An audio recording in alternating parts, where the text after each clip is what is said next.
Welcome, welcome everybody to the Luke Beasley Show.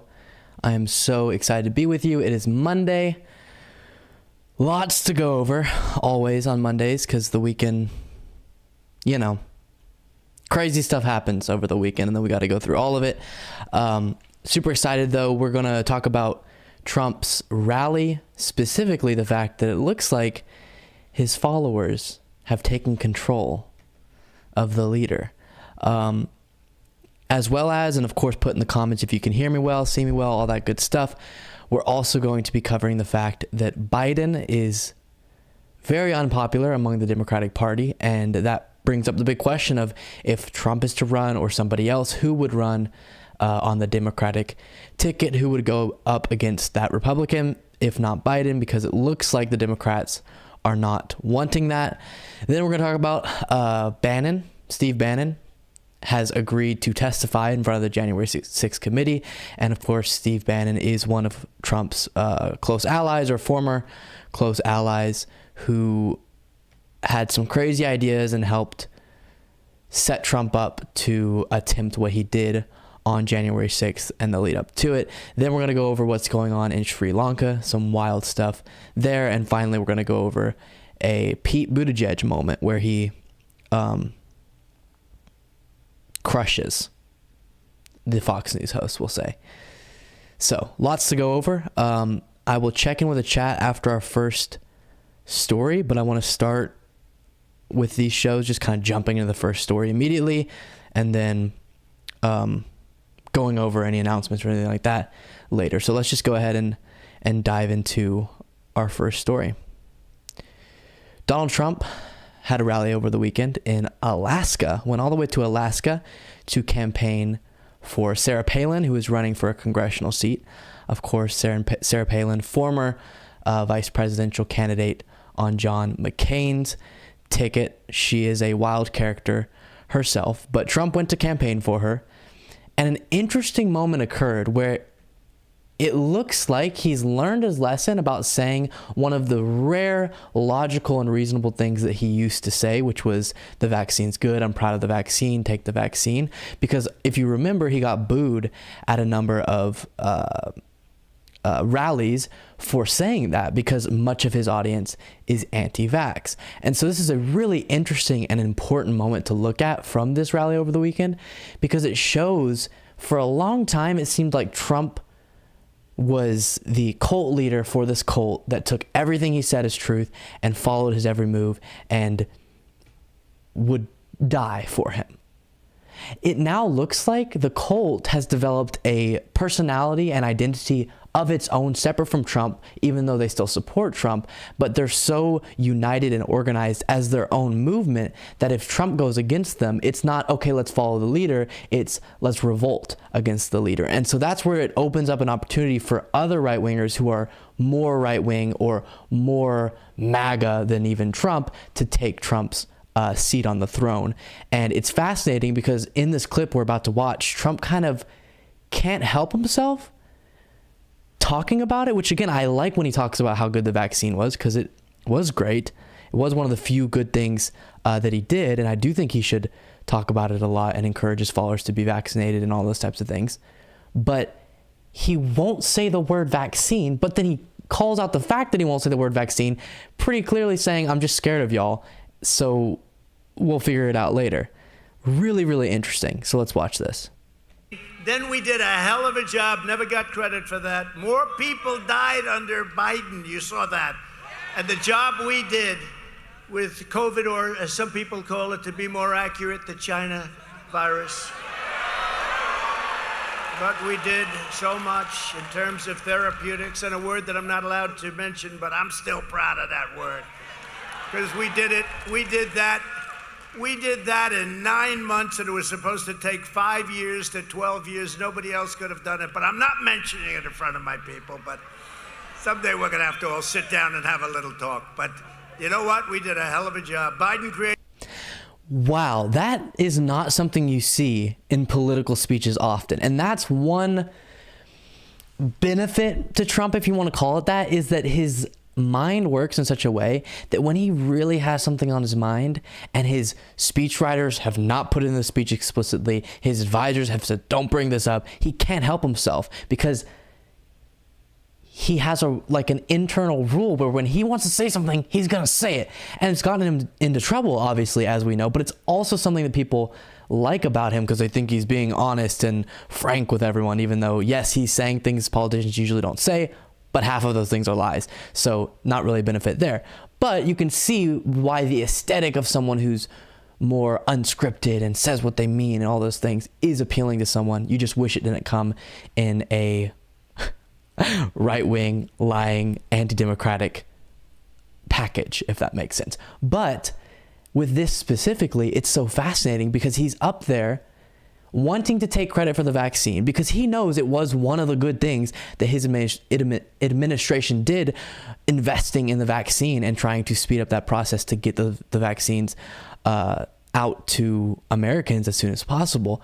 So he knows in his head, this is legitimately a good thing that I did. And his ego says, I have to take credit for the good things that I do. I have to take credit for things that I didn't even do. But then the few things that I actually did that were good, I have to take credit for.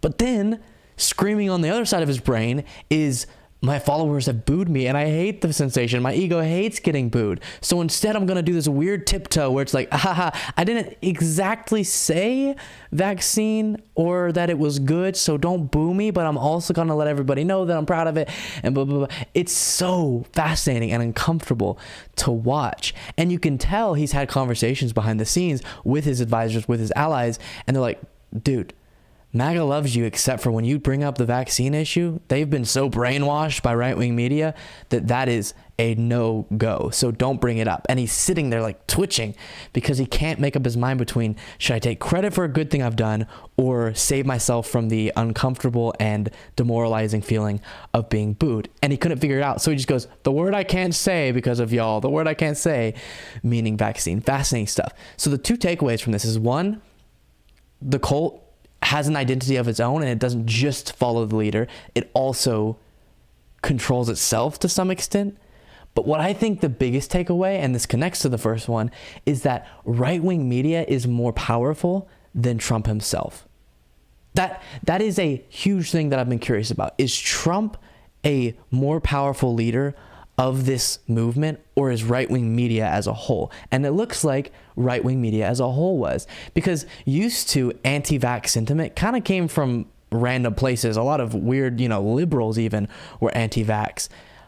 It wasn't a key part of the far-right identity until right-wing media realized that would be a really good grifting opportunity, and they made that a part of what it means to be a right-winger in America today. And so this reveals to us that if Trump is so scared of his audience revolting against him, not liking him, booing him for being pro-vaccine, that means that they have subscribed even more impactfully and powerfully to the right-wing media's set of beliefs and what they're spewing day after day. And so Trump no longer can just do whatever he wants and everyone who follows him is going to love him. He can do whatever he wants within what is the new identity of the right-wing movement, of the MAGA movement, that I think right-wing media has the biggest role in shaping now. Super fascinating stuff. All right, let's check in with the comments real quick.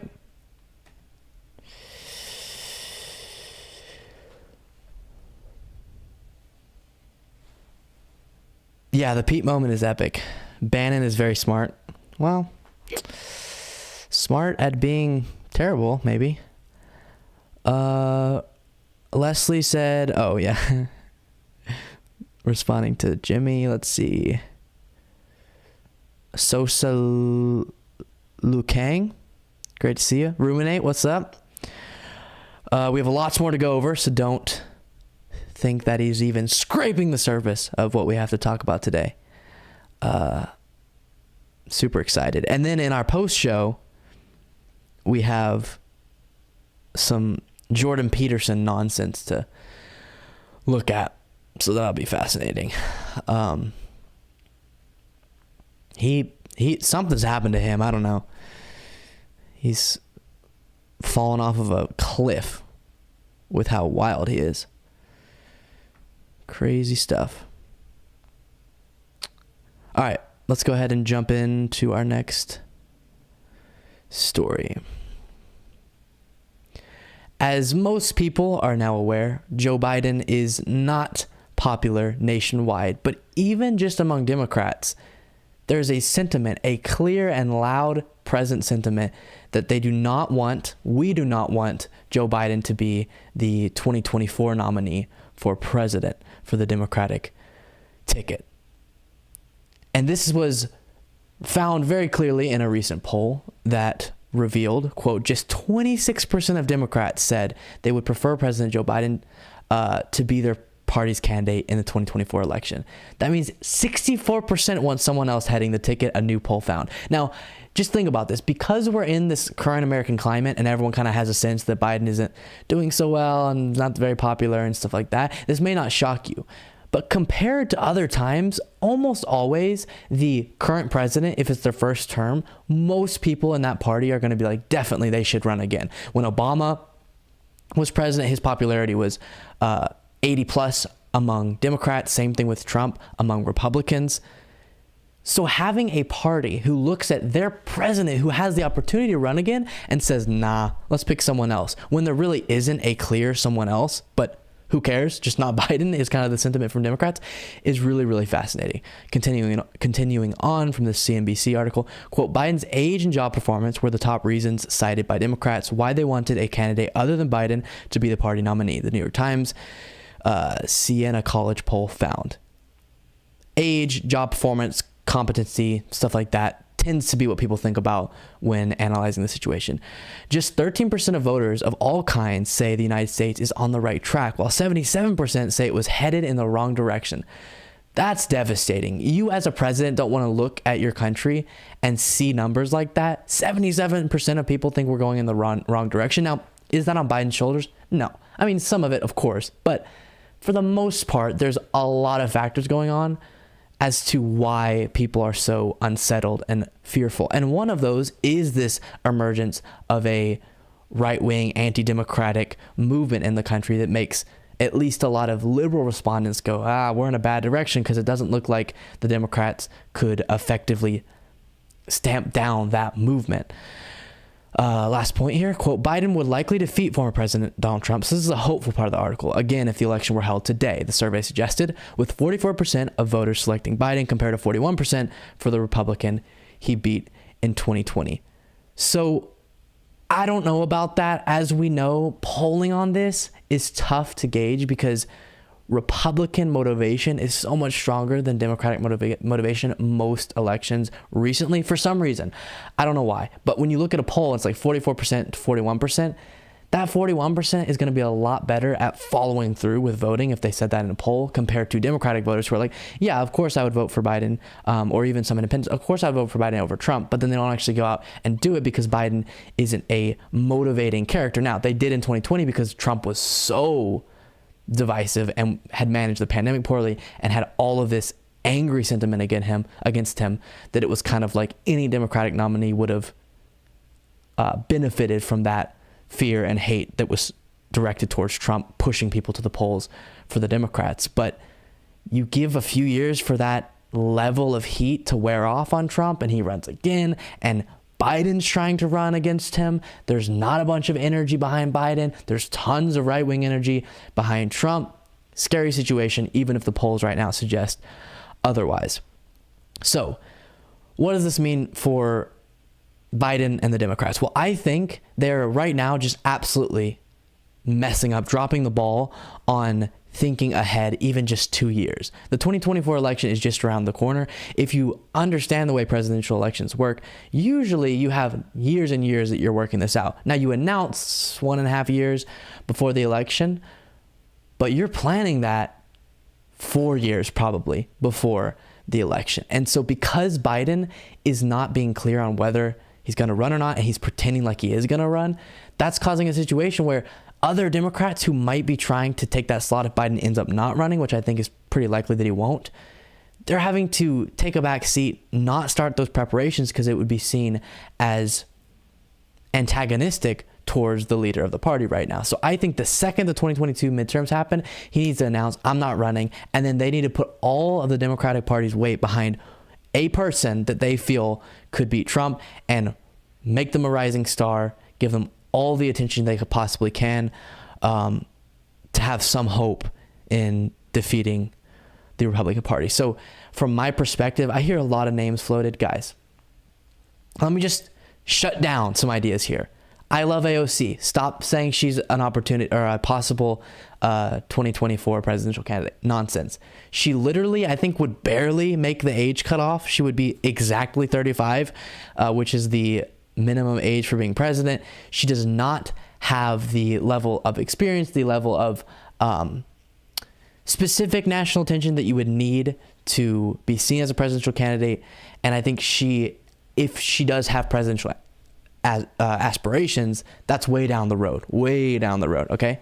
So stop it with that. Again, I love AOC, but the amount of people I've heard AOC 2024, that's not even possible. She would have no chance against Trump or DeSantis or Tucker Carlson or anything like that.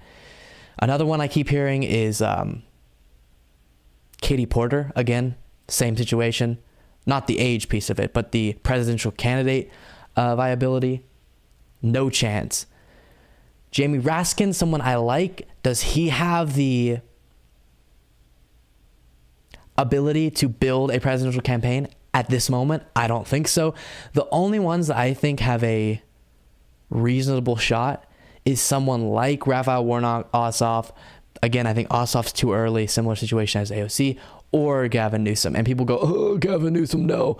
I get it. Not the best person ever, but as far as someone who would have a chance against a Ron DeSantis, Tucker Carlson, Donald Trump, I do think Gavin Newsom would be better off than most of our options. So while I wish we could get like an ideal progressive, I've heard people say Nina Turner, no chance, people.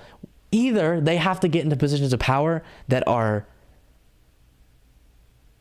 perfect prep zones for being the president that the American people will look at and be like, they could be president. Again, I don't think this. I think people with lots of different positions in this country would make good presidents, but most Americans have this feeling of who is presidential, especially Democrats. And so floating people that are awesome progressives, but don't have any chance at being seen as a possible president among most of the general population is silly. It's nonsense. It's wasting time. Now, if you can float someone to me that is more progressive and better than Gavin Newsom and has that ability to build a massive campaign in a pretty short amount of time, I'm all ears. Bernie Sanders has expressed interest. Lots of reports I've covered recently about how he's thinking about running. That would be interesting. He would be going up against the same problem of being too old, and it seems like the American people are kind of getting sick of that. But in a campaign against Trump, Trump's old too. Maybe Bernie could do it. I don't know. Lots to think about. And Bernie would have a better chance at building a really good fundraising apparatus and quickly rising back to the top of the national conversation. Whereas if you're starting from ground zero in such a short period of time, like I said, because Biden's holding up those deliberations, but Bernie's a better maybe Bernie's a better option than most. But still, we're in a tough situation. And I think while I wish we could have better candidates, we need to get good progressives into positions of power where they are seen as possible presidential candidates, not wanting them to just skip to the front of the line, I guess, or skip to a position like president, where a lot of people have these preconceived notions of what a good presidential candidate looks like or what experience they have or whatever. Last person that comes to mind is Warren. That would be interesting. I think she checks more of the boxes than the previous people I've named. But again, tough situation. So curious to hear what you guys think. Let me know in the comments. All right, chat. What the heck's going on? Oh my goodness. Chris, thank you so much. Chris said, sent a super chat saying, I enjoyed you filling in for David Luke. Thank you. Love your delivery. Thank you so much. You're amazing. Amazing. What did y'all think about what I was just saying? Yeah, someone said Kamala would not win. I didn't even bring her up. She's not even one chance she would win. Pete would be the best, but this backward country isn't ready. Yeah, I agree. Gavin Newsom. But Pete, we're going to cover a story later. He's so good at communicating. It's insane. I just wish... I don't know. Pete stresses me out because just there's so many factors. Like, he's not really that experienced in ways that are relevant to the presidency. Being a mayor is good, but it was a small town. He didn't really do that great. Not small town, a small city. And but he did good in the first presidential run, you know. But I think he would lose to any of the current Republican figures. But if he could step out of transportation secretary into another position, and then, like, you know, 2028 or whatever, or I think at some point we'll be talking about Pete Buttigieg seriously for president. I don't think it's 2024. Greg Bowman, thank you so much for the super chat. You are so kind. He said, love what you're doing. Thank you.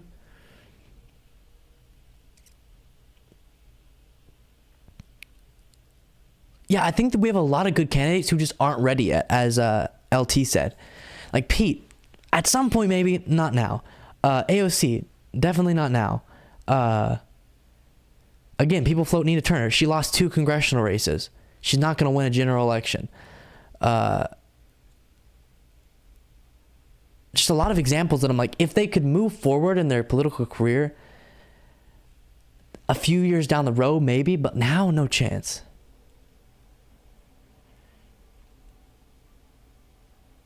But definitely the homophobia is brutal. I think about that with myself a lot. Like, it's a bummer that people can't just vote based on how good of a leader you'd be, and they have to care about, like, who you are in a relationship with. All right, I will check back in with y'all in just a second here. But let's talk about our next story. Close ally of Donald Trump and possible conspirator to all of the actions that the Trump administration and Trump himself took in the lead up to January 6th and on January 6th to overturn the lawful election results, has agreed after months of resisting to testify in front of the January 6th committee.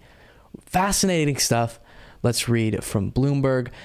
Donald Trump's one-time advisor, Steve Bannon, has agreed to testify to the House committee investigating last year's storming of the U.S. Capitol after the former president waived an assertion of executive privilege. Bannon's overture was confirmed by his lawyer, Robert Costello, who on Sunday made public a letter from Trump waiving his previous claim of executive privilege that sought to block Bannon's testimony. In the letter, Trump expresses frustration to Bannon over how the committee's public hearings this summer have presented findings about Trump and the events of January 6th. The next hearing is set for Tuesday. So Trump wrote a letter to Bannon saying, I'm waiving executive privilege. I want you to go. You now have freedom to testify from the January 6th committee endorsed by me. Trump portrays the inquiry in biased and one-sided, telling Bannon his waiver will allow for you to go in and testify truthfully and fairly as per the request of the unselect committee of political thugs and hacks. So Trump feels like Bannon is his opportunity to be spoken for, his opportunity to have someone testify there and give Trump's side of the story and not portray Trump in such a bad light. Interesting. Bannon is among the Trump advisors who allegedly pressed the former president to try to stop the counting of electoral college ballots and certification of Joe Biden's presidential victory at the Capitol on January 6th. Quote, we believe Mr. Bannon has information valuable to our probe, Committee Chairman Benny Thompson, a Mississippi Democrat, said in October. He himself warned that all hell would break loose on January 6th. He's clearly an important witness. So we're going to take a look in just a second here at that moment that Benny Thompson alluded to about Bannon before January 6th or in the morning of January 6th, one of the two, saying all hell's going to break loose. This is the time, attack, blah, blah, blah, blah. So clearly he had some knowledge beforehand about what was about to go down. And I do think it's very valuable to have him come in and testify. Now, he's going to be prepped so well. He's going to know exactly which strategy he wants to take to avoid incriminating himself or Trump. So while I think having him testify is good, it's definitely not going to be some moment where we get all of the truth that we want to gain from Steve Bannon, because clearly he knew stuff. He was advising Trump to try to overturn the election. He publicly said stuff that was very questionable, as we're about to watch, in the lead up to January 6th. So we want to know what he actually was involved in and what he actually knew beforehand, and it could prove a lot. Unfortunately, if he's agreeing to testify, unlikely that he's going to go up there and spill all of the beans. Last thing before we watch this, probably why he's doing this, in addition to Trump wanting someone to represent him better, is he was being held in contempt for not complying with these subpoenas, and it was looking pretty bad for him going forward if he continued to avoid testifying in the legal department. It looked bad, so that could have nudged him and Trump to change their mind on this. But let's go ahead and look at this moment that really raised red flags about what Steve Bannon knew. All hell is going to break loose tomorrow. Just understand this. All hell is going to break loose tomorrow. So the day before January 6th, he's saying all hell is going to break loose tomorrow. All hell is going to break loose tomorrow. It's going to be moving. It's going to be quick. This is not a day for fantasy. This is a day for maniacal focus. Focus, focus, focus. We're coming in right over the target. We're coming in right over the target. What else would you be talking about? No, I mean metaphorically. Okay, exactly. This is the point of attack. The point of attack we've always wanted. We always wanted. All hell. I don't know how else you could spin that. Whenever he's asked about that, unless he pleads the fifth, what possibly could be the context or the metaphor that he was operating within that would make that not a clear indication that he knew it was going to get violent, and that was the plan? He had been pushing Trump and allies to reject the lawful election result and try to keep Trump in power, and then he goes out on his podcast and says all hell's going to break loose tomorrow. We're going in on the target. It's time for attack, or whatever he said, something about attacking. That's scary stuff. And that shows it was definitely on his mind, and he was aware of what he was pushing for his followers to do and what he wanted the outcome of that to be. Clearly, Bannon wanted this violent attack on the Capitol to prevent the electoral count, so that Biden wouldn't be certified, so that Trump could stay in power and cause a constitutional crisis as well as just a general crisis nationwide. So good that he's testifying. Fascinating to see how he's going to dodge the questions and how he's going to avoid telling the truth about this, but we'll be watching. All right, let's check in on the comments. Leslie, you are amazing. Thank you so much. Sending in a super chat saying, keep up the excellent work. I have designated you my brother from another mother. Love it. Sister from another mister. I would love to have the honor to vote for you for president one day. Love, hugs, and snugs. That is so kind. You're amazing. So amazing. Will I cover the hearing tomorrow? I will do everything possible to cover it. So when it begins, check my channel and see. The only issue, this is gonna be tough. Let me search up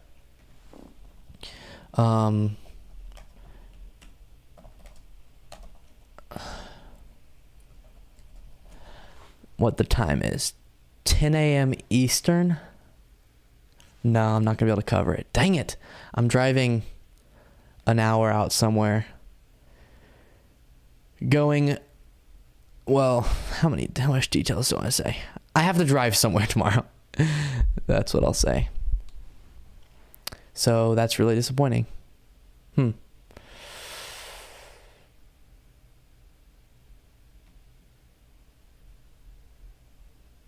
Let's see. Came in a bit late. Good to have you though, Andrew.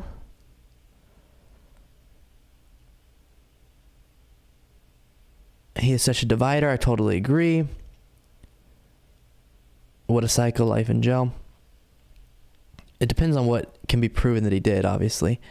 But as a reminder, I forgot to mention this on the actual story, but Steve Bannon, y'all probably remember this, but he was the one who was scamming Trump followers out of millions of dollars he made, saying that they were raising money to build the border wall with this organization that was going to build it. But how that would logistically work is impossible, because a private organization can't like go build a border wall on public land, like, or on private land, unless they owned the land. Okay, build it on your little property if you have one house on the border, but it made no sense. And it was found that he wasn't spending the money on that border wall. It was going right into their pockets. They were spending it on lavish trips and all this type of stuff. And but then the MAGA people still love him. It's wild. It's really, really wild why they don't see that. Okay, let's get into our next story. Justin says he was arrested about half an hour from me. Wow, that's crazy.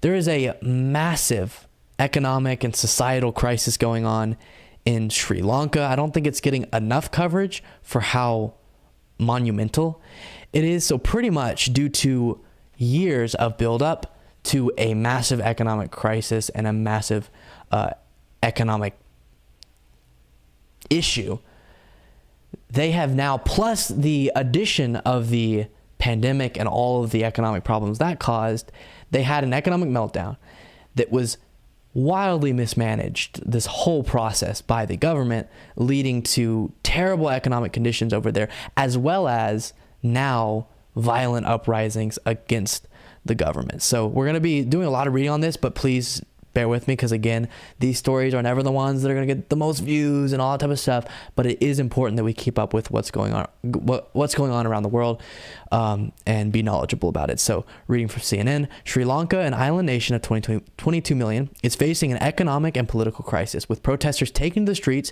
in defiance of curfews and government ministers stepping down in mass.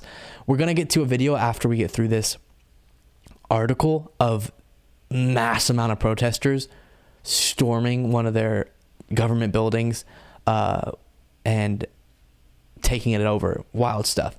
Driving the discontent is the worst economic downturn since the South Asian country gained independence in 1948. The worst economic downturn since Sri Lanka gained independence in 1948. That's wild. With crippling inflation sending the cost of basic goods skyrocketing. Anger, which has been simmering for weeks, boiled over last Thursday, turning protests violent and throwing the government into disorder. Experts say the crisis has been years in the making, driven by a little bad luck and a lot of government mismanagement. So we're going to walk through what caused this economic crisis, which led to now the violent riots and the takeover of this government building, and then we'll watch the video. Over the past decade, the Sri Lankan government has borrowed vast sums of money from foreign lenders to fund public services. This borrowing spree has coincided with a series of hammer blows to the Sri Lankan economy, from both natural disasters such as heavy monsoons to man-made catastrophes, including a government ban on chemical fertilizers that decimated farmers' harvests. These problems were compounded in 2018 when the president's dismissal of the prime minister sparked a constitutional crisis the following year, when hundreds of people at churches and luxury hotels were killed in the 2019 Easter bombings, and from 2020 onwards with the arrival of the COVID-19 pandemic. As you can see, just layer after layer of economic problem that is going to lead to a disastrous situation over there. Facing a massive deficit, the president slashed taxes in a doomed attempt to stimulate the economy. Of course, these leaders see a bad economic situation and go, hey, this is a perfect time to cut taxes for my rich buddies. I don't know if it was just for the rich, but it reminds me too much of that. But the move backfired, instead hitting government revenue. That prompted rating agencies to downgrade Sri Lanka to near default levels, meaning the country lost access to overseas markets. Sri Lanka then had to fall back on its foreign exchange reserves to pay off government debt, shrinking its reserves from 6.9 billion in 2018 to 2.2 billion this year. This impacted imports of fuel and other essentials, which sent prices soaring. Topping all of that, bear with me, the government in March floated the Sri Lankan rupee, meaning its price was determined based on the demand and supply of foreign exchange markets. That move appeared aimed at devaluing the currency to qualify for a loan from the International Monetary Fund and encourage remittances. However, the plunging of the rupee against the US dollar only made things worse for ordinary Sri Lankans. So all of this leads to a situation where people are having to wait in lines to get food, having terrible time getting access to basic needs, stores shutting down, all of these issues. And then, as you can imagine, because we're experiencing economic problems in the United States, but in a country that was already dealing with all of that, doesn't have the economic prosperity already that the United States has, but then you layer on all these problems and the pandemic happens, so then they get hit with what all these other countries are hit with, and it just absolutely devolves into a terrible situation for Sri Lankans. So that culminated to mass protests against the government because a lot of this was due to their mismanagement, leading to this. The storming of the presidential palace. Look at this. So for our podcast listeners, picture a fancy government building, presidential palace, with just more people than you could possibly imagine all around it.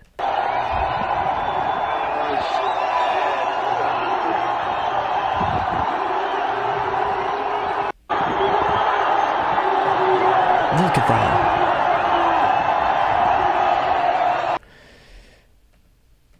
So again, I just think it's important to keep in touch with what's going on across the world. And remember, when we experience the effects of a global economic issue, there are countries out there, not to discount the pain that Americans are going through, but there are countries out there that get hit so much harder and cause a situation where people aren't even able to get access to basic needs and are revolting against their government, and a complete disaster where now, of course, the leaders are fleeing and they're in exile and aren't leading their country through this crisis. So very unclear how they're going to move forward, very unclear how they're going to get pulled out of this, how they're going to pull themselves out of it. But all the positive thoughts, that I possibly could be sending to Sri Lankans, I am. Hopefully there's some light at the end of the tunnel somehow. But right now there's a lot of devastation, a huge crisis going on in Sri Lanka. Wild stuff.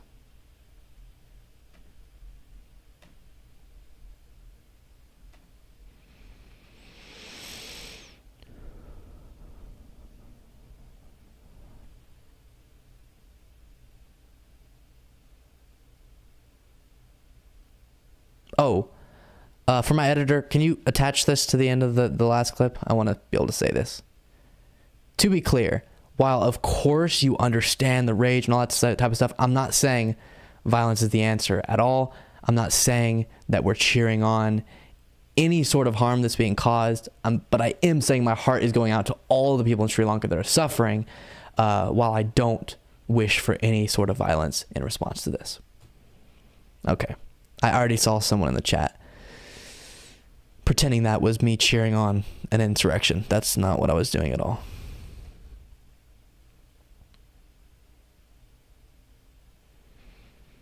And to be clear, I'm even just practically, it's not going to solve the problem. They stormed the presidential palace. They're not going to have economic conditions improve because of that. So you understand the rage, all that stuff, but rarely does a violent situation make a terrible economic crisis any better, or like we've talked about in the United States, a possible fascistic uprising better.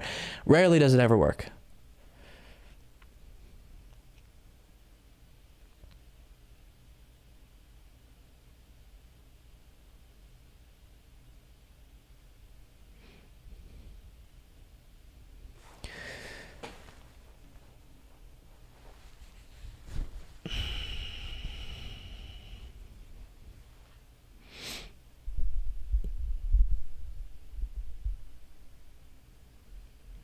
All right, y'all. Oh, Karis, what's up?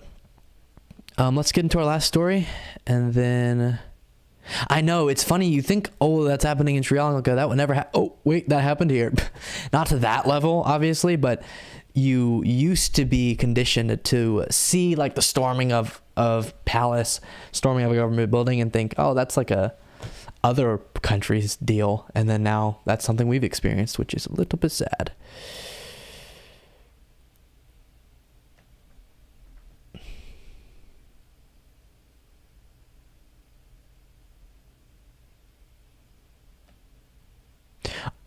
Are there people in the chat saying we are cheering on the violence? I don't know. That's funny. All right, let's get into our last story. I know I've said that a gazillion times, but then I keep saying chats. Pete Buttigieg, whatever you feel about him, is really good, really, really good at going on Fox News and conveying wildly effectively the Democratic positions, the liberal ideas, and defending the movements that he represents very, very well, and conveying in a way that most people could kind of get their head around. It's not talking in liberal speak that's like, hey, I'm just speaking to the choir. He's really good at making it consumable and understandable by people of all different walks of life, regardless of their preconceived notions and their predetermined ideologies. So he appeared on Fox and got asked about Brett Kavanaugh being protested against and having to exit a restaurant because he was protested against. Non-violently, but it did ruin his dinner. And one of the things that happens anytime progressives, leftists, whatever, get even mildly inconvenient to conservative leaders, regardless of if there was violence or not, the conservative media apparatus makes it into the worst thing ever. Brett Kavanaugh had to evacuate the restaurant. He almost died. Blah, blah, blah. Even though the facts of the situation was there was just a big protest, or there was just a protest where the people around Kavanaugh decided it was the best option for them to have him exit the restaurant. Let's watch this, and then I have much more thoughts about it. But first off, kudos to Pete Buttigieg in the way he responds to this question. Your husband tweeted after Justice Brett Kavanaugh left a Washington restaurant due to protesters. The tweet reads, sounds like he just wanted some privacy to make his own dining decisions. So Pete Buttigieg's husband said, sounds like he just wanted some privacy to make his own dining decisions. Hilarious, because of course it's comparing it to the privacy to make your own medical decisions in regard to abortion. Is that appropriate, sir? Look, when public officials go into public life, we should expect two things. One. Okay, I'm going to stop it while we're watching. What I love that he does, he goes immediately into, here's the point I want to make. I'm not going to fall into your framing. I'm not going to apologize up front. None of that. He's also not even going to say, hey, listen, that's my husband. I don't know. Blah, blah. No, he's like, listen, I'm going to stand for what I believe, and I'm going to tell you exactly the point that I want to make in this appearance and not get sidetracked at all in the framing of your question or the moralizing that you're trying to do. Really good stuff. You should always be free from violence, harassment, and intimidation. And two, you're never going to be free from criticism or peaceful protest, people exercising their First Amendment rights. Okay. And that's what happened in this case. Remember, the justice never even came into contact with these protesters, reportedly didn't see or hear them. And these protesters are upset because a right, an important right, that the majority of Americans support was taken away. Not only the right to choose, by the way, but this justice. The other thing is you can hear the Fox News host just continually trying to butt in. Okay, yeah, but right? And Pete Buttigieg just doesn't even, as if he doesn't even hear the guy, just keeps talking right on through. And that's so good because often in Fox News appearances, if someone starts effectively conveying a progressive position or advocating their opinion well, the Fox News host will just cut them off, and then may have been a good point, but it was cut off, so no one really got the full extent of what they're trying to say. Pete Buttigieg does a great job of saying, listen, you brought me on this show to give my opinion. I'm going to finish my thought before I let you cut me off. Was part of the process of stripping away the right to privacy. As long as I've been alive, settled case law in the United States has been that the Constitution protected a right to privacy, and that has now been thrown out the window by justices, including Justice Kavanaugh, who, as I recall, swore up and down in front of God and everyone, including the United States Congress, that they were going to leave settled case law alone. So yes, people are upset. They're going to exercise their First Amendment rights. And as long as that's peaceful, that's protected. Compare that, for example, to the reality that as a country, right now, we're reckoning with the fact that a mob summoned by the former president All right, well, let me follow up, Mr. violently Secretary. attacked the United States Capitol for the purpose of overthrowing the election and very nearly succeeded in preventing the peaceful transfer of power. But I think common sense can tell the difference. But as a high-profile public figure, sir, are you... So we'll let him ask his follow-up question in just a second here. But all of that, beautiful. Someone asks you, is it appropriate that your husband responded to someone getting protested against peacefully and having to end their dinner early because they felt uncomfortable by those protests and it wasn't pleasurable, I presume, to be eating in the presence of that? Was it appropriate for him to make somewhat of a joke of saying, hey, look, he's annoyed that he was protested against because he didn't feel like he had the privacy to eat his meal? Well, women were just taking away their privacy to make decisions about their body. And Pete Buttigieg is asked, is that an appropriate response? And instead of going, well, I think that, he goes, let me make my point, but then answer your question. Absolutely, because your freedom to protest, your freedom of speech is profoundly important, and public leaders, public representatives, and people in positions of power need to be aware that if they step into those positions, as long as it's peaceful, they have to be ready for as much peaceful protests, peaceful expressions of people's negative sentiments against them as the people want. And so if you become a Supreme Court justice, you decide to overturn an individual right, then yes, you have to be ready anytime you go in public to be protested against. That's part of the job description. And Pete Buttigieg does a good job of saying, listen, any one of us who steps into that position, a position like that, a position in the public eye, understands that's what we're signing up for, and that's completely appropriate and completely fine to happen to us as long as it's peaceful. But what I love he did too is he goes, he didn't say it this way, but what's more important is the fact that, and then lays out all of these people's rights being taken away. And also you compare this to, and he gets in a little piece about the January 6th insurrection as well, saying you compare a peaceful protest to the violent insurrection, not even comparable. Just hits all of the points to make someone watching who is a right winger and doesn't want to contend with these facts, probably makes them very uncomfortable. Comfortable with protesters protesting when you and your husband go to dinner at a restaurant? Protesting peacefully outside in a public space? Sure. Look, I can't even tell you the number of spaces, venues, and scenarios where I've been protested. And the bottom line is this. Any public figure should always. And then it seems like the Fox News host thought, if I frame this from Pete Buttigieg's perspective and say, are you publicly saying now that you're okay with people protesting you and your husband while you're at dinner? Probably a little bit, honestly, trying to say, if you say this right now, you're going to be inviting that from the Fox News audience going forward. Do you want to rethink it? And Pete Buttigieg goes, as long as it's peaceful, absolutely, which is a very brave thing to say because it is kind of inviting Fox News hosts to go, or Fox News viewers to go, fine, we're going to show Pete Buttigieg, we're going to find where he's at dinner and protest against him. And knowing the sentiment from the right wing against Pete Buttigieg likely won't be so peaceful. But he still stands strong and says, as long as it is peaceful, I'm totally for it. Be free from violence, intimidation, and harassment, but should never be free from criticism or people exercising their First Amendment rights. So good, man. So I don't want to get in a whole analysis of Pete Buttigieg as a complete and total individual and politician.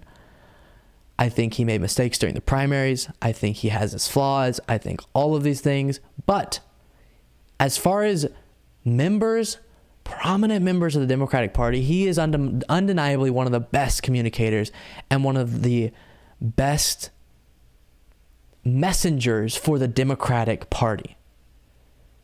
As far as who I would want to select to go on Fox News, and you give me the options of Biden, Kamala, Buttigieg and anyone else, I'm going to pick Buttigieg because he is so good at saying, who am I speaking to and how can I frame this conversation and deliver the points that I want to make in a way that will be the most effective for these audience members. So kudos to him. I think the way he answered that was perfect, and a lot of other Democrats should do a better job. Maybe they even analyze his appearances on Fox News to be better themselves at conveying and articulating the points that the Democratic Party should be making. Alrighty. That's it for the news portion. Now we got lots of other stuff to go over. Fun stuff. We're going to talk about Jordan Peterson. Wild, wild, wild.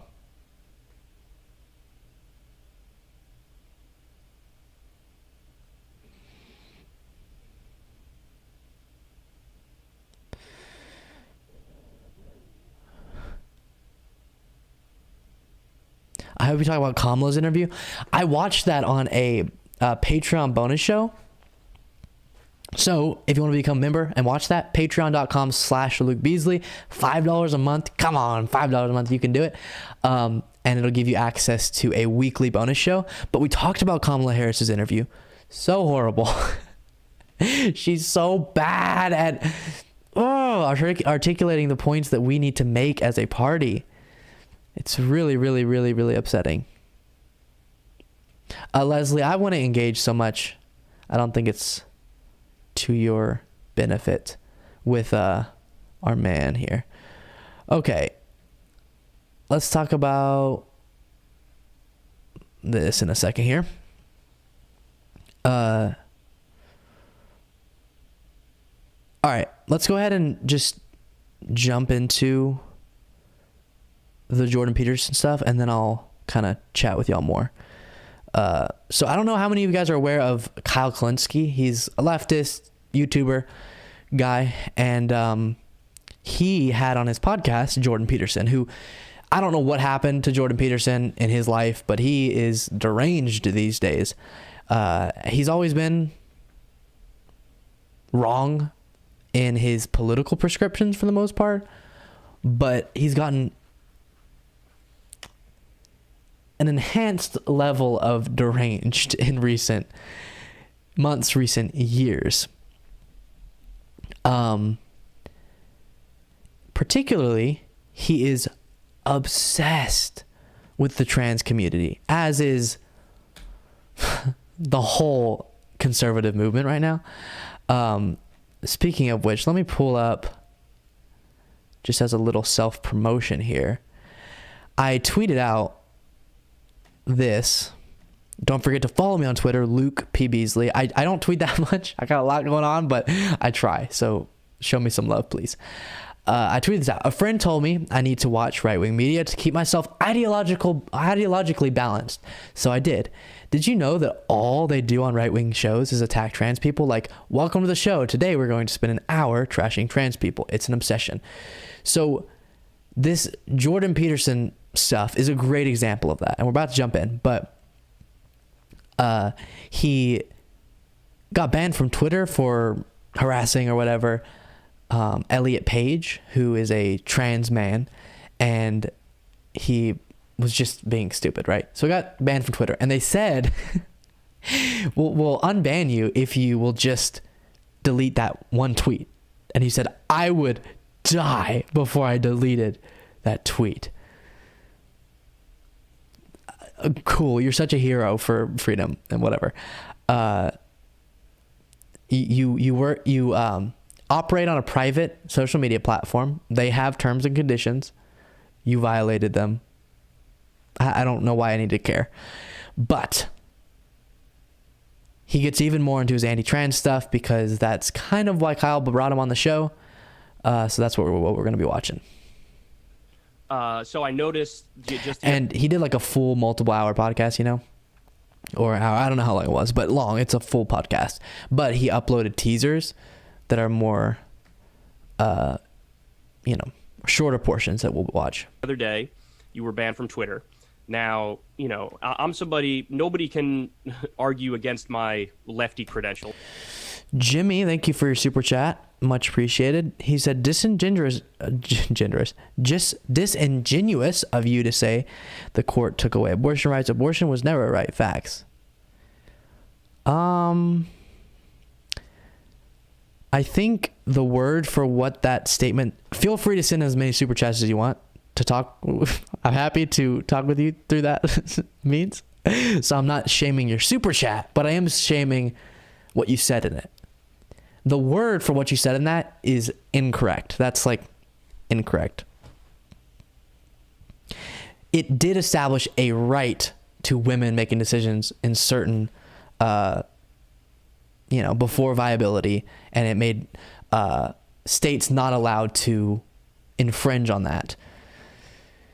It was an individual right that was established. Everybody knows I'm a man of the left. Having said that, my solution on this issue of social media censorship has always been, look, we need to expand First Amendment protections, and the way you do that is to regulate these big social media companies like they're public utilities. So if you do that, then basically you're saying this. I do love when right-wingers criticize big tech, because when you pose the really only solutions governmentally to what they are railing against, it's a level of regulation they would never want in any other facet of the economy. So it's like, oh, cool. So you want Twitter to be a free speech platform. The only way we can enforce that societally is, number one, consumers radically, boycotting them if they don't do that, or, which isn't going to happen, because a lot of people like those terms and conditions, or you, as Kyle just said there, you make it a public utility, which would be a massive government regulation move. And I don't even know how that would work, because then I don't know. That would be tough. If the government ran a social media platform, I feel like everybody would stop using it. Who knows? This is the new public square, and people can speak their mind here. Now, that doesn't mean, of course, you can't, dox people or do direct threats of violence or anything that's actually illegal will remain illegal. But outside of that, you can't censor people just based on political opinion. So, But Jimmy, you know that court rulings establish rights. Oftentimes, not often, but that happens. Nationwide, there is now a right to marriage between same-sex couples. That was established by a court, not by a congressional law, Definitely wouldn't have banned you, suspended you, etc.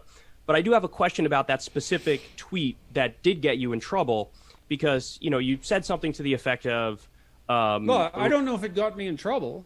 I don't think I'm in trouble. Twitter banned me. Shut up. You know what he meant. He meant what got you banned from Twitter, you little stinky winky pinky. But I don't consider that trouble. That's fair enough. Fair point. But you said something to the effect of, remember when pride was a sin, and the criminal... Again, for anyone viewing, we went over his little Twitter freak out whenever he released the video and was super dramatic about it on my Patreon. So patreon.com/LukeBeasley to support the show. Obviously, we got a small little operation going here, but it's growing, and it's largely thanks to people who support through Patreon. So do that. And Ellen Page just and a weekly bonus show for anyone who's a member. Had her breasts cut off by a criminal physician. Criminal physician, exactly. So my question is the physician really criminal? If you agree that adults can decide to transition, then why would the physician be criminal? Don't adults have that right if they want to transition?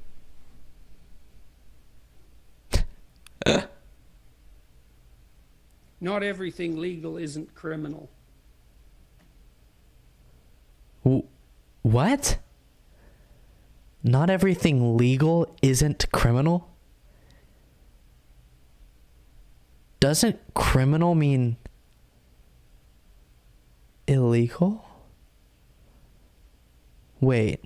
Whoa. Big brain stuff here. Criminal definition. Let's see. A person who has committed a crime, and a crime definition, illegal activities. So yeah, no, you're wrong. And do they have that right? See, I would have left Ellen Page alone if she hadn't been parading her new abs. Okay. So Elliot Page, he knows that. He's said it multiple times, but he insists on calling him the name before he transitioned. Just needlessly, you know. Fashion magazine. How many kids do you think she can convince to convert? 1? Yeah. 1,000? No, not yeah. No, really. I want to respond to that. I think that with the trans community, He is PO'd. Jeez. Jared, I don't know if that's encouraging me to get it out. It's become like a Tuesday thing, I feel like. You know, but it always happens. It just varies on when. very similar to the gay community, where back when that first became a big issue, people thought, oh, if we talk about it, if it's in magazines or whatever, we're promoting kids to go down that path. But really what happened is people are who they are. And if they're gay, they just decided to be like, yeah, I'm gay. And they were just more open and honest with themselves. So I don't think you're promoting people to do that. No, You're that's just not saying, what happened. if you You're are that, it's completely okay. wrong. Okay, well, You're utterly I'm wrong. listening. There's I'm nothing listening. about that that's right. So explain. Well, I'm there's been listening. an absolute... What look, about what? Trans community, it's very similar to the gay community, where back when that first became a big issue, people thought, oh, if we talk about it, if it's in magazines or whatever, we're promoting kids to go down that path. But really what happened is people are who they are. And if That they're is what gay, they happened. just decided to be No. like, yeah, I'm gay. And they were just more open and honest with themselves. So I don't think you're promoting people to do that. No, You're that's just not saying, what happened. if you You're are that, it's completely okay. wrong. Okay, well, You're utterly I'm wrong. listening. There's I'm nothing listening. about that that's right. So explain. Well, I'm there's been listening. an absolute... Look, one of the reasons... Why is he so bitter? Kyle's being so nice to him for how terrible of a human he is. So, okay, first of all, no, it is correct that if you like tell... he's saying it's wrong that we have come to understand having people publicly and proud to be gay doesn't make other people who aren't gay. It might raise the percentage of people who identify as gay because they feel more comfortable coming out as gay. But they are just gay. It's just whether or not they are going to share that with the world. But if you truly believe that like talking about being gay, identifying as gay publicly makes other people who would otherwise genuinely be straight become gay, like honestly, how do I say it? I don't really want to talk with you about these things because clearly you're not like a logical person, and you have no understanding of the facts on the ground. Now, there's real conversations to be had about, doesn't confuse people to talk too, like give too many details about what, because I think there's something confusing for certain individuals about some of these issues, okay? And it's like, how much do we want to share? At which ages? When are you being developed? And you might question too much when you don't need to question. But okay, there's conversations we can have. But at all pretending and like pretending to be serious on these issues and then saying that you do think the movement to destigmatize being homosexual caused people to be homosexual, oh, clearly you're not a serious person. Clearly you aren't a logical thinker. that I opposed Bill C-16 in Canada to begin with, this pronoun compelled speech bill, was because I knew perfectly well what was going to happen when we introduced confusion about gender identity into the public sphere. Now, the argument was that if we left people with gender dysphoria alone to make their own way and stop torturing them, that we would decrease the mental health load on those individuals. And my analysis as a clinician was that for every one person of that sort that we hypothetically save, we doom 1,000 more as a consequence of confusion and social contagion. I knew the You can't have your freedom to have a medical procedure as an adult if you want to, because it could confuse other people. What? Do we do any other rights like that? Like, yes, you're free to go and like drive and move, you know, like freedom of movement. You're free to travel and things like this, unless it encourages other people to travel that could cause them to be in more risk at what? That was a horrible analogy, but you get the point. Psychogenic epidemics They used to call that mass hysteria, and it's a literature that goes back about 300 years. And often when you introduce social confusion, you can produce a psychogenic epidemic, especially among, generally it's adolescent females who are most susceptible to it. So I thought, oh, well, what's going to happen is we'll produce a psychogenic epidemic of gender dysphoria among adolescent females. And that is exactly what's happened. And it isn't the fact that we've freed up people who are, in doubt about their identity to be who they are. That may have happened in a tiny minority of cases. It's absolutely... Yeah, you're right. It has happened in a tiny minority of cases because what we're talking about, being trans, is a tiny minority of our country. The amount of people who deal with a very difficult situation where you see your physical body doesn't line up with your mental being is a very tiny percentage of our country. And we're just saying, let them be and we can move on. Let them be. Like, let's support them. Let's be loving. There's tons of data out there about how affirming individuals who fall into that small percentage of Americans is the best step forward for the best outcomes for them.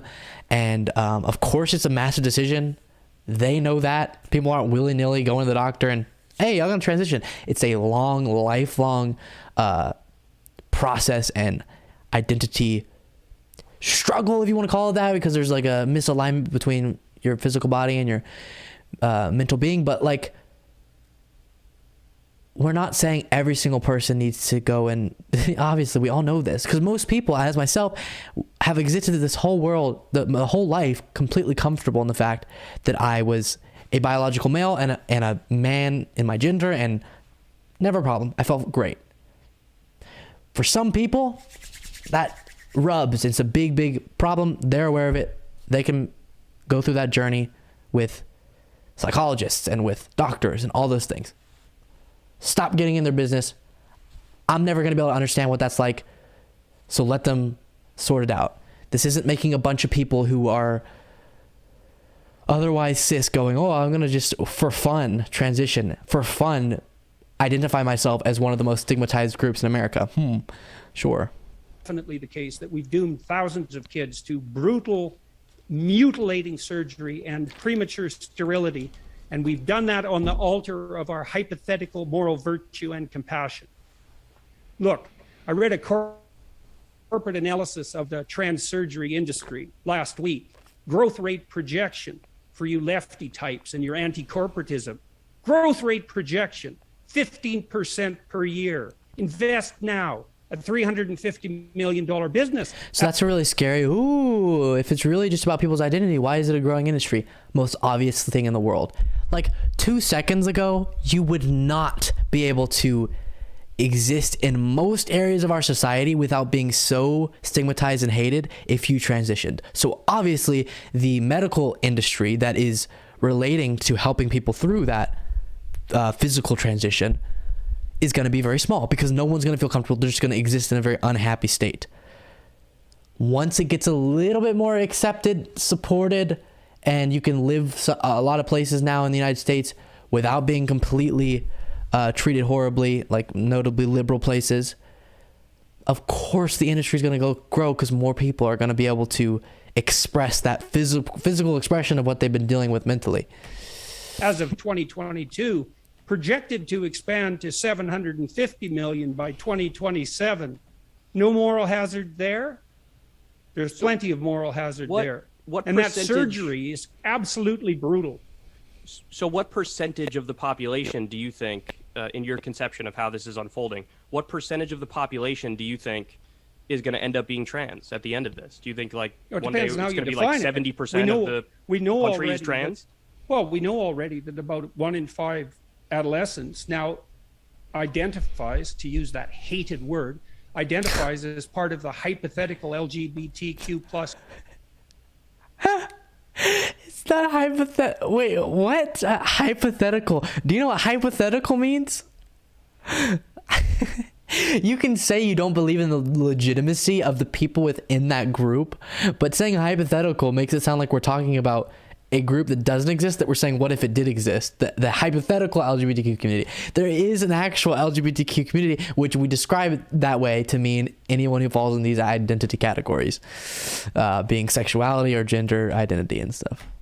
Community. So it's 1 in 5. I don't know what the upper limit is. There's a consulting group in the UK now that's claiming there's 150 different genders.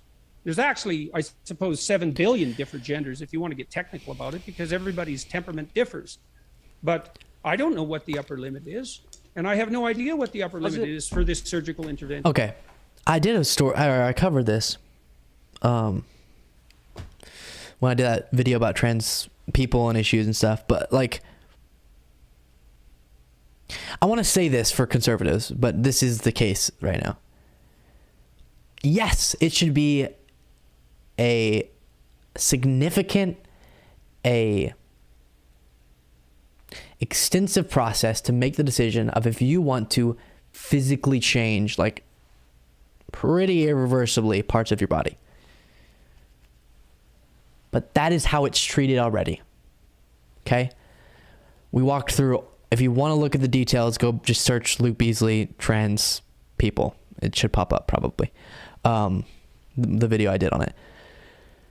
But the data on it shows that for the most part, we're getting really good outcomes on people who at a young age start using what they call puberty blockers that are reversible, but prevent, someone who feels, who was born into a biologically male body, but feels like a woman. And then if they go through puberty, now they're going to be in like a very distinct male body. Whereas if you do puberty blocker, but they can change their mind and then go through puberty normally, and there's, whatever. But again, I'm like, is that a huge decision that a family needs to, take seriously and go to all the right specialists and all that type of stuff before you do any of that? Of course, but that's how it is. And if it's not like that, I'm totally fine saying in some circumstances, we know generally it is, but I'm saying if it becomes not like that, I should say, then of course we should advocate that people take large, serious decisions about their lives seriously. But that's what people are doing. So just like hush hush, get out of people's lives. Like let them do what they want to do. I thought you guys were the freedom libertarian mindset people who say individual whatever. So let people be. There aren't doctors out there who are like, hey, this person clearly is not trans, but I'm just gonna like throw them a bunch of hormones and stuff like that, Anyways, point is, a lot of the framing of trans issues is like just false in the reality. The only truth that I want to advocate is kind of like for younger people, you really don't have to over question. If that is who you are, you'll know, if that makes sense. Because I've had a limited number of discussions with people who maybe question too much, but that's like not the issue we're dealing with. I think it's a bigger issue that people aren't being supported. It is a bigger issue that people aren't being supported when they really are, if that makes sense. And because of the extensive process you have to go through to make any irreversible changes, by the time you go through all of that, you'll know, for the most part, We'll see. But I don't find it. I don't find it the least bit acceptable. And if you think that your compassion is demanding that you extend your pity to the LGBTQ plus community at the cost of sterilizing children, you should think again. You're on the wrong side of No one's sterilizing children. What are we talking about? this, and not in a trivial way. I would appreciate if you don't ascribe beliefs to me that I don't have. Remember, my original question was about... Well, you said earlier in this question that, I said that you Elliot Page is an adult, and so do you think that he has the right to transition? That was the original question. You made some comments after that. Yeah, but as a star and a public figure and a model for emulation. So because Elliot Page is famous, he can't make a decision about his own life and his own body? What? That doesn't make sense. She also has the responsibility not to entice confused adolescents into a catastrophic decision before they have the maturity to make that decision. I just have to say, Jordan, I think it's a little bit of a moral panic. I just don't see some sort of, frenzy of Okay, what people would you running consider- to become trans. First of all, that's a hell of a way to put it. What? Why don't you take a look at the increases in surgical interventions and see what you think? I mean, how many do you think is too many? How Again, many? Look, if we're talking about I'll suffering, answer your question. The argument is it used to be very repressed because that's very outside of the tradition and the norm and the standard, and that now when you sort of let the boot off the neck a little bit. Suppressed? Are you being purposefully ignorant or purposefully bad at listening? Obviously, what he's talking about is if you're so afraid of this growing industry, there's a clear answer for it. And that's because pretty much no one felt comfortable outwardly expressing what they were feeling inside if they were trans. Now, more people feel able because of the cultural shift. If you're advocating that we go back to that time when those people just have to suffer in silence, then just say that. Just say that you are that callous. There's a large, interesting, complex conversation to have about how we manage all these issues, but your prescription of I just really want people who are trans to feel so ashamed of that they don't do any of the things that could make them happier and they just suffer in silence so we don't have to know that they exist. Then just say that and let us accurately describe you as a terrible person. What used to be suppressed? The entire LGBTQ community. I mean, it was very recently we even got gay marriage in the United States. First of all, they're not a community. Well, you understand the point I'm making. No, actually, neither I understand it nor you, and that's why we're delving into it. First of all, they're not a community. That's just a catchphrase. It's a buzzword. Yes.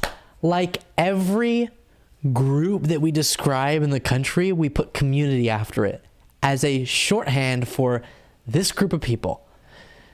We say the Black community, the Latino community, whatever, the LGBTQ community.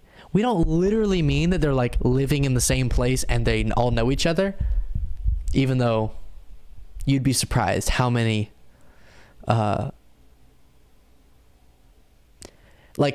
if you are LGBTQ, I feel like you know so many LGBTQ people, I guess.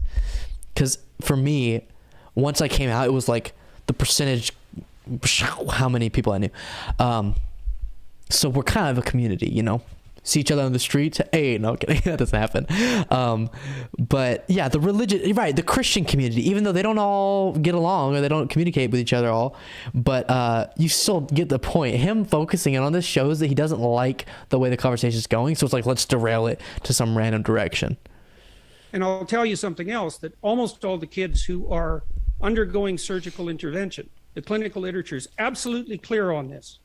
80% of kids with gender dysphoria identify as homosexual when they mature. 80%. And that means the vast majority of people who are being converted surgically are gay. Now, how is that an advantage to the gay? So there's two elements of this that are, first of all, the study he just cited was from the 1980s, over 200 people or something. So yeah, it wasn't a great study. But also, even if you take that fact, a lot of trans people will be gay until they transition. Which, to give you an example, let's say you're a man. You're born as a biological male, okay? You come to this world. You're attracted to other men. But you start to realize you feel in every other way like a woman. You transition to a woman, now you're a straight trans woman, right? So then you still are attracted to men. You could see that makes sense that would happen. But then also, anyways, that's very common. But the other piece of it is there's a big difference between when you poll trans people who identify as trans people and people who go through the full transition process. Big difference. Because there are genuine people who at some point in their life will identify as trans and then stop identifying as trans. Because maybe it was just an identity process, a battle, and they realized, no, I'm just a feminine guy, and I like being a male I like presenting as a guy, but maybe a little bit more feminine. And that was just like an identity process I was going through.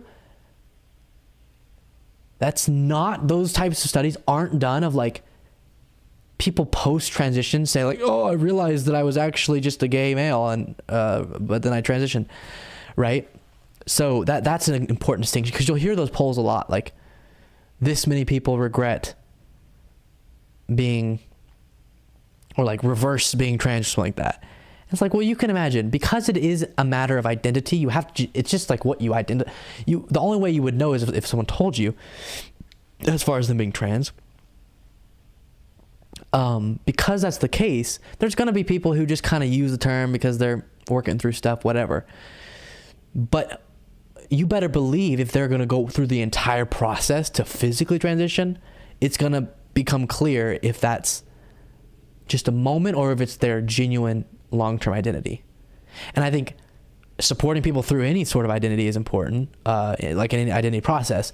But there's a fundamental difference between someone who has that like foundational misalignment between their body and their mind and like how they identify compared to how they look, and someone who at some point identifies in some kind of way for whatever reason. Hopefully that makes sense. But that doesn't mean that any of them should be treated bad at all or stigma. You know, y'all know what I feel about that, of course. A community, precisely.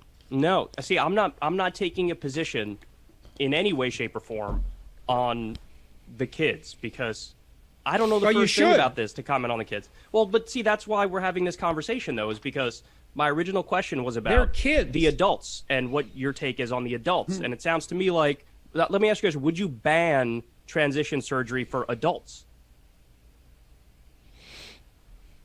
The fact that you have to think about that, you want to say people can't make a medical decision about their own self? Oof. I don't know. Really? Yeah, really. We're paying a big price for it, and I think that it was an act of stunning hubris to conduct the first trans surgery procedure. And it's not obvious to me at all that it's been a net social good. And so tons of research has shown that again, it is something you have to take seriously and be careful with, but that is what people do. But the research has shown, especially more recent modern stuff that isn't tainted by like a deep vitriol for anyone who's trans, it's like most people, if they are willing to go through that physical, a very intense physical medical procedure, afterwards, they feel a lot better because there's some alignment between what they felt for so long and what they now look like and how they can exist in the world physically. Saying like it's criminal that people are doing those procedures is really, really scary. That's wild. Jared said, yep. We are the beehive and Luke is our queen bee. Amen, brother. Aren't there some people that are obviously trans who were born in one body, they feel like they're in the other body, and when they're an adult, they can make the decision? And then even from just a freedom and liberty perspective, shouldn't they have that right? Even if they do it and then they regret it, shouldn't they have the right to try it? It's a good question. I mean, it's a tricky one, right? Because there's all sorts of surgical enhancement procedures that are it's not obviously appropriate to make them illegal. And I don't know exactly where the cutoff line is, so to speak, and that's partly why we're having a public. Yeah, that would be wild. Like, okay, you can get a breast enhancement surgery or whatever it's called. You can get implants if you're a biological female, but then it's banned to have any like breast surgery done if you're a biological male transitioning to a woman. Like, that's wild. Discussion about it. But this entire argument in many ways is stated so idiotically that it almost defies description. I mean, what do you mean feel like you're in the wrong body? What kind of measurement is that? Now, hang on a second. I was going to There answer. are rules for these sorts of diagnostic decisions. Mm-hmm. Okay. I love when someone asks a question. What do you mean feel like they're in the wrong body? And then the other person starts answering. What are you answering me for? Shut up. The rule is that you have to make a valid and reliable diagnosis. That's if you're diagnosing depression or anxiety or obsessive compulsive disorder or cancer or anything like that. There are standards that you have to abide by in order to make a diagnosis, in order to fulfill the obligations of your professional college. If someone comes to you and says, I feel like I have lung cancer, that is not sufficient grounds upon which to formulate a diagnosis. But Again, I really think something went wrong. You know, I'm not honestly not trying to say this facetiously or anything. Genuinely, he had that terrible, where I feel bad for him, situation with benzos. I think that's what it's called, right? Like overdosing and all that, the effect that can have on your brain. Something because he's not thinking logically and presenting his ideas clearly. Like, again, that my heart goes out to him for that. I'm not at all shaming or anything like that. But it seems like he was something got messed up in like his brain, because isn't he something in the psych realm? Shouldn't he understand that diagnoses of the brain are very different than of the body? Like, this is like saying, how do you measure a diagnosis that someone is OCD, depressed, whatever, any of these things we have, and that they get medication for? That's all asking people how they feel. In a very simplistic way to say that, that's what it is. You go through an extensive process of having people articulate to you what is going on with their brain. I don't know the first thing about how to read all of that, because I'm not a psychiatrist or a psychologist, but clearly there are methods. It's not the same as diagnosing lung cancer.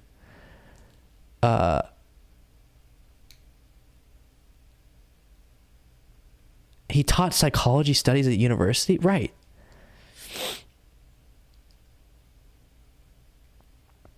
It's really, really, really, really interesting when people do that. Like, what do you mean? What do you mean you feel like you have a gender dysphoria? How do you measure that? And then he said, just saying you feel like you have lung cancer is different. Well, that's because that's a physical ailment. But we understand there's a whole medical profession around the brain, which is much harder to measure, but is very real. much less proceed to surgery. Mm-hmm. And so the question is, what do you mean by feel? What is that? Is that an emotion? Is it a motivation? Is it a philosophical conclusion? What is it? Let me explain to you what I mean. So I've been doing my show for about a decade, and about 2 or 3 years into doing my show, there were, some stories here and there that I covered about the trans issue. Somebody who is trans reached out to me and explained to me in a very straightforward way, yeah, look, I was born biologically female. I feel like I'm biologically male. My reality never lined up. Well, I'm just explaining what they said. You don't know what feel means and you pretend to know something. He's being purposefully, yeah. No one who studied psychology or was a professor of psychology would have a hard time understanding this. He's genuinely being like, I want to actively pretend to be stupider than I am. What do you mean feel? What does that mean? That's like literally sitting down with someone who says, I'm depressed. I feel depressed. And it's like, what do you mean feel? That doesn't mean anything. It's like, yeah, okay. What the heck? And then you can respond however you'd like to respond. And they told me as soon as I got the surgery, changed the way I dressed, changed the way I appeared, I felt phenomenally better. And so that's why, at least for me, this was the answer. Now, I think it would be incredibly arrogant for me to say back to that person, no, you shouldn't do that, or I know better than you do for yourself. Now, that's not to say that every time somebody does this, it works out well, of course, because everybody's an individual. Right, it's fine to concede that. Okay, the other thing is, like, there's a fundamental lack of... I think the proper word, honestly, is sympathy. I use empathy a lot. But I think empathy is your feeling for someone else based on some relatable experience, you know? I feel like in basic elementary school, I learned about someone fell down into a hole, you're in the hole with them, or you've been in a hole before and you're like, I feel for you, compared to sympathy, which is you're up on land looking down the hole and going, I've never been in a hole, I don't know what that feels like, but I still feel for you and want to help you. So a lot of these individuals like Jordan Peterson seem to not have sympathy. Like, he doesn't know what it's like to have gender dysphoria. Neither do I. But I have an ability to go, wow, millions of people are describing this medically significant misalignment between how they identify and how they feel in relation to gender and the physical body that they came in the form of biological sex. And I'm able to say, I don't know what that feels like. I remember as early as I could, as I possibly can remember, being a man and feeling comfortable and looking in the mirror, and like, while I wanted to be more fit or like whatever, so I had some physical things I didn't like, there was nothing about my biological sex that just was like, no, it was fine. Great. Yeah. I have these body parts. I look generally this way, and I'm great with the biological sex that I came into this world as. So I can't relate from my own experiences, but I can understand that clearly there's something significant going on, and I want to support someone else's experiences. Okay. It seems like someone like Jordan Peterson doesn't have that ability, where it's like, what do you mean? What do you mean you feel misalignment between what you feel and the body that you're in? What do you mean? That doesn't make any sense. I don't know what does that even mean? It's like, yes, it doesn't make sense because you haven't ever experienced that, and that's fine. But have some understanding that other people have different ways of living and being and have come into this world different than you. But to have a lack of the skill sets necessary to do that, I guess, or the lack of the heart and soul that it takes, I guess. But in some instances, that's the answer. So, me as a simple outsider, I just look at it and say, hey, whatever floats your boat, and if it works, it works. Look, most of the time, my attitude is you can go to hell in handbasket any way you choose if you're an adult. Now, this problem is complicated and compounded by the fact of the necessity of medical involvement and the... Yeah, Jimmy, just so you know, most of the psychology and psychiatry industry, most professionals in that industry are very accepting of the concept and supportive of people's ability to, or, the reality of being trans. So most brilliant psychiatrists disagree with him. So I don't know how you would deal with that, if you think you should just agree with everyone who's has some credential, even if they're against all of the other people who have that same credential. I don't really know what to tell you, but kind of a moot point. Ethics on the medical front. So when you asked me about how that should be regulated, my answer was, I'm not exactly sure about that. Yeah, although it isn't obvious to me that it's obvious to me that the trans surgery enterprise has gone way too far. Thousands of people too far. And I'm certain... Based on what? That's just a feeling you have based on your interactions on Twitter. Like, based on what research or anything? Like, what? Oh, you just make that a statement. But it's harmed exponentially more people than it's helped. All right, guys, what you just saw... Whoa, hello. So that's that. We can watch the other one. It's shorter. Yeah, let's watch this one. It's on also with Jordan Peterson, but another teaser about Trump.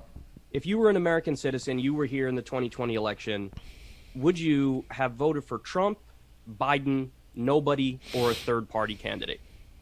I don't know. It's very hard to answer those questions until you're actually in the situation. When Clinton was facing off against Trump, for a very long time, I felt that I would have voted for Clinton. I felt that she had at least the administrative background and the governmental experience to know what the job was and to handle it. I felt that Trump was a wild card, which he most definitely was. Then I went to this the night of the election, I went to this Republican gala in Canada at a private club, watching the election, and they did a straw vote there. And in the straw vote, I cast my vote for Trump. And that surprised me. Okay.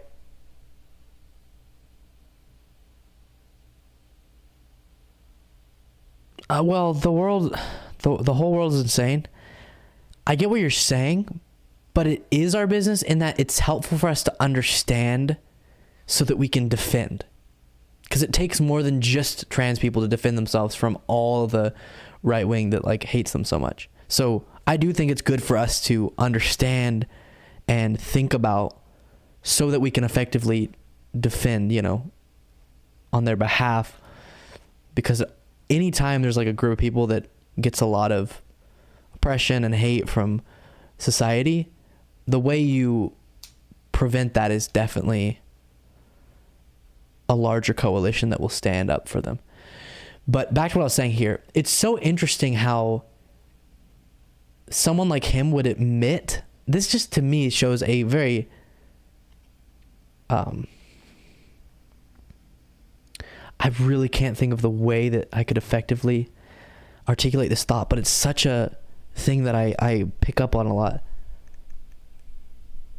An unimportant and insignificant interaction with politics.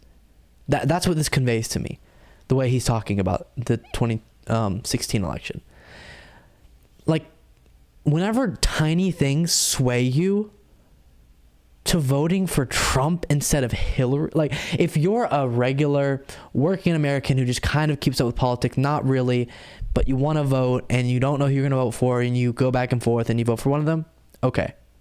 But if you're someone like him who keeps up with politics and you are going back and forth between voting for Hillary and Trump, like just clearly you aren't swayed by like the mountains of variables that would make clear that decision. Like it's not a hard decision whenever the options are that radical. Now, if you hate both of them, maybe it's a hard decision of like, do I vote or not? Which I think is dumb because I think you should always vote. And if it comes down to a general election, lesser of two evils. But it's really fascinating when people admit to like, I was supporting Hillary and then all of a sudden was at a Republican gala and was like, never mind, I wrote for, I support Trump. So what are you paying attention to make up your mind? Yeah. And it was something I sort of switched on last minute. And the reason I switched, I would say, is because I thought Clinton betrayed the working class. In fact, that's why she lost the election. It isn't something I just felt. That's definitely what happened. And so I thought, to hell with you. I'd rather have this wild card in here with his spontaneous lies than have you in here with your programmatic, powered, mad, driven, pre-authorized lies. And so I don't know. It's hard to tell. So again, okay, if you believed that about her, why did you not believe that before this gala? Or I don't know. It just, again, it shows to me, it highlights a less than deeply well-educated understanding of politics. If you're able to be like, oh, all of a sudden tugged in like 50 miles the other direction. What you do in a situation until you're actually in it. Do you think Trump as president in his 4 years also betrayed the working class? Not in the same manner, no. Really? And I think Trump did some things that were really quite spectacular. Like one what? of them. Like what? Well, how about no war? Well, he did assassinate a top Iranian commander who was fighting ISIS on the ground. I didn't say that. I didn't say anything about assassination. He also, increased our drone program, killed tons of civilians through that, didn't get us out of any wars like he said he was going to. People give him credit for being anti-war because he was rhetorically anti-war, which good, be anti-war rhetorically, that's awesome. Biden actually got us out of the war. Now, you'll say Trump started the process, whatever, but he didn't do it. He had 4 years. He said he was going to do it while he was president. He didn't. Biden was president. He got us out. So But then people who give Trump credit for being anti-war don't give Biden credit, even though he actually followed through and got it done. They criticize him for that. Said something very specific. I would say that's an act of war. No, it's not an act of war. It's an assassination. An act To of kill war an Iranian commander? I don't understand the point you're making. Well, I'm trying to say if the Iranians killed one of our generals, we would call that an act of war. We do it to them and it's not an act of war? All right, then I guess we have to differentiate between an act of war and a war. What you have right now with Russia, that's a war. And Trump did not engage. Wait. Starting a war means like the United States gets involved in a war. We're not militarily involved in the Russia-Ukraine war as we classify it. We are sending supplies and all these things, but we're not, on the ground. We're not militarily involved. So how are you putting that on the shoulder? Oh, whatever. I can't. The U.S. in a war of that sort. And so that was a signal contribution. He also established the Abrahamic Accords, which have got nowhere near enough attention, not near the attention they deserve. And the people who negotiated that should have won a Nobel Peace Prize, because that brings the possibility of peace to the Middle East. And that was a big accomplishment, both of those things. Do you consider the giant increase in drone strikes under Trump problematic? What do you mean problematic? You mean desirable? Do you, because you said, he didn't get us in a new war, but I would consider all those bombings, which are illegal, by the way, an act of war. Do you think that those are... I didn't say that Trump's record was unblemished or that there weren't skirmishes of various sorts. I'm not trying to paint him beige, or I'm not trying to whitewash him. I'm perfectly aware of Trump. No. And so Andrew said, so if I give you a hammer, Luke, to use on a nail, I'm not involved. We're definitely involved in the Russia-Ukraine war. But whenever we talk within the political world about starting a war or fighting in a war or being militarily active in a war, we have certain requirements, and that's why Russia doesn't claim that they're at war with us. Like, there's lines where we can send money, we can send resources, we can like as you said, we can give the hammer for them to use on a nail. But if we go and do one thing on the nail, now we're in the war and we have to be ready to be striked and stuff like that. So there is a big difference on the global stage about how you're involved, and we do classify support because we give lots of military support to lots of countries, all the time. But we're not at war with the country that we're supporting. We're not at war with country B because we're supporting country A in their fight of country B. But we are involved in a sense. Trump's flaws and his advantages. But he didn't embroil the U.S. in a war. And you guys have been embroiled in a pointless war for what? How long now? Since the 1960s? One after another. And then the Abraham Accords are a big deal. And did he betray the working class? Well, I think that's in some sense a vague question. Hillary definitely betrayed the working class because she decided to go with the woke mob instead. I love that. Did Trump betray the working class? And then the answer pops in his head. Only legislative accomplishment was, only major was a massive tax cut that mainly went to the top 1%. And he's like, okay, well, I can't necessarily say no. That's a vague question. And then it pops back in his head. I just a little bit ago said that Hillary betrayed the working class. But wait, Hillary definitely did betray the working class. But Trump, that's a vague title. I don't know if I can give that to him. Yes, he betrayed the working class. He said he was going to stop outsourcing. He said he was going to increase wages. And all of the growth metrics that were going to be so amazing just continued at where they were going under Obama. They slowed down a little bit. So if they kept at the rate that they were growing under Obama, we would have had a better economy. But then additionally, his major legislative accomplishment was a massive tax cut bill that 80+% went to the top 1% of the benefits. So yeah, I would say that's betraying the working class if you had big promises.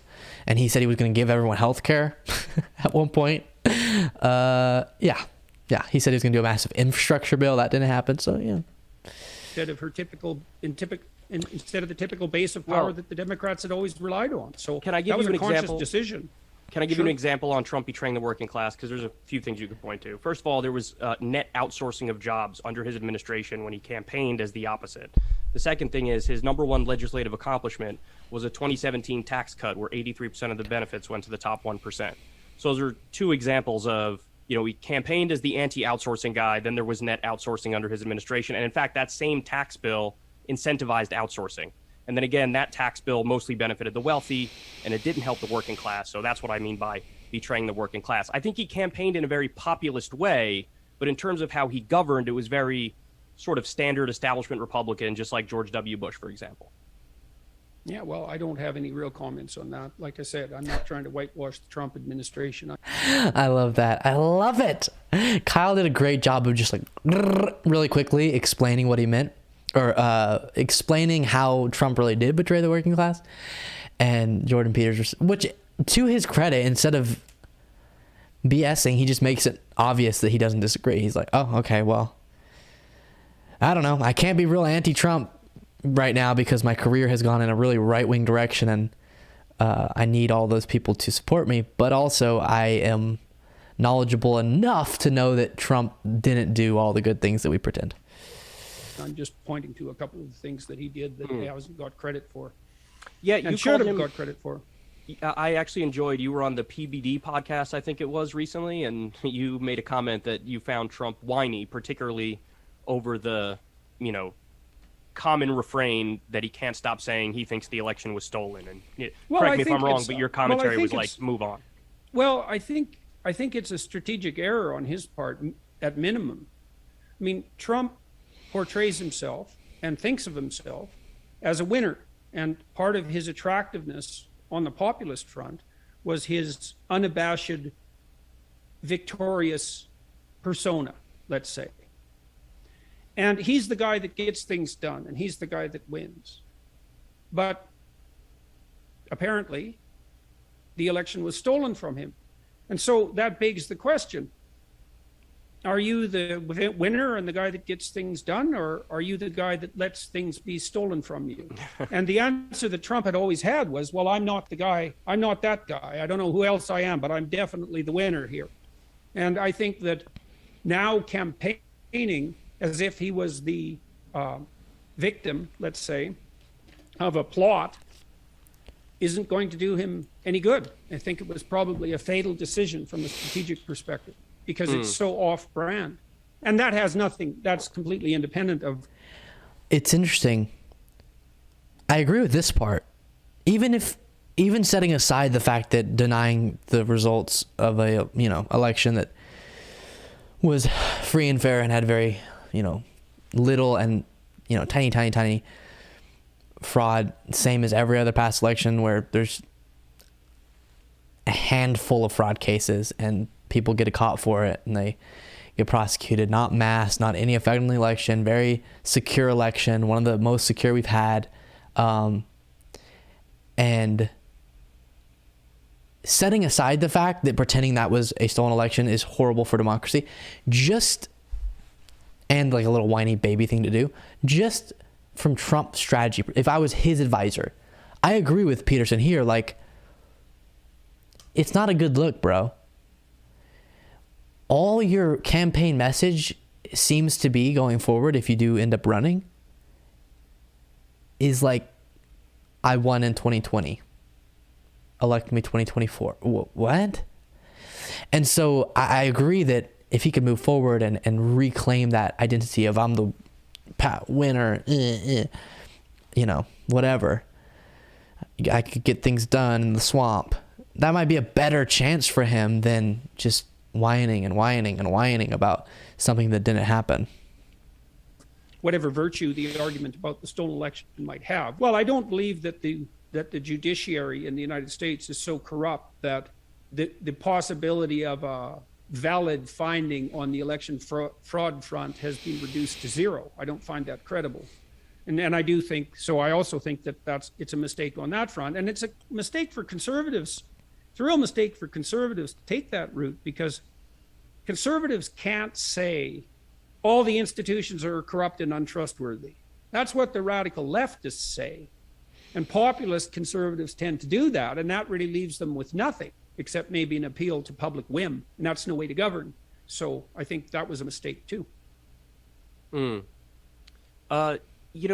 in your commentary, I do often hear a strong defense of our institutions, and I do feel like one of the common things that defines the current political era is definitely populism that bubbles up on the left through the vessel of, say, a Bernie Sanders, and even what I would argue was a fake populism that came up on the right with Donald Trump, where the agreement does seem to be, well, hold on, these institutions are really not working for us, and they're broken, and they're fundamentally corrupt. And, the genesis of it being you have this donor class of... Yeah, I don't like that message, for sure. This is where I've seen Destiny brought up in the chat. With all my disagreements I might have with Destiny, I do agree. He might go too far with his defense of them, but I think at a core level, reminding people that you can't throw out the baby with the bathwater in the case of the institution. So if the people running them are corrupt, throw out the corrupt people.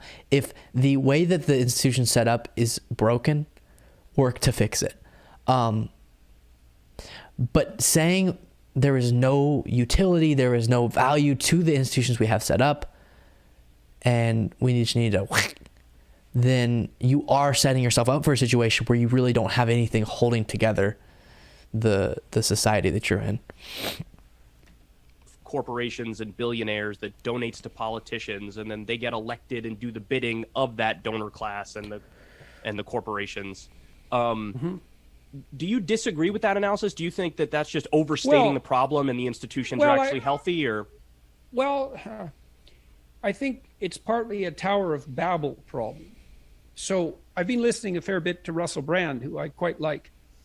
Russell is very, very smart. He's definitely one of the smartest people I've ever met. He's unbelievably sharp. And he differs in his political utterances from me to a substantial degree, although there's a fair bit of commonality as well. He's beating the anti-capitalism drum in a manner that I tend not to. But there's a specific reason for that. And the reason is that Russell has realized that size is a problem. And the lefties tend to be skeptical of big government, and the right-wingers tend to be the lefties tend to be skeptical of big companies, right, and the right-wingers tend to be skeptical of big government. Right. And I think the right way forward through all that mess is that we should be skeptical of big. All right, guys, what you just saw. Well, that's profound. Skeptical of big. But I agree, of course, be skeptical of your government, hold it accountable. That doesn't mean that we shouldn't have programs that are, effective, and even if they're big, like universal health care. But we do have to hold our government to account, and that's what a good, healthy democracy is for. And that's why I hate so much what the right wing is doing, because it is getting in the way of that healthy democracy. Okay, I gotta go. Wonderful, wonderful stream today. Love you guys. I will be back tomorrow, as always. Tomorrow's going to be crazy with my schedule, because it's like 2 hours of driving, plus work, plus show prep. But we're going to figure it out. It's going to be great. I'll be prepping on the drive or something. Super excited for everything that's to come. Don't forget, patreon.com/Luke Beasley if you want to support the show. Also, really easy messaging back and forth with me there. I always respond to those. Just so you know, YouTube comments, I'm always going to read every single one. I mean, unless there's like a gazillion later on. Right now, there's never more than I can read.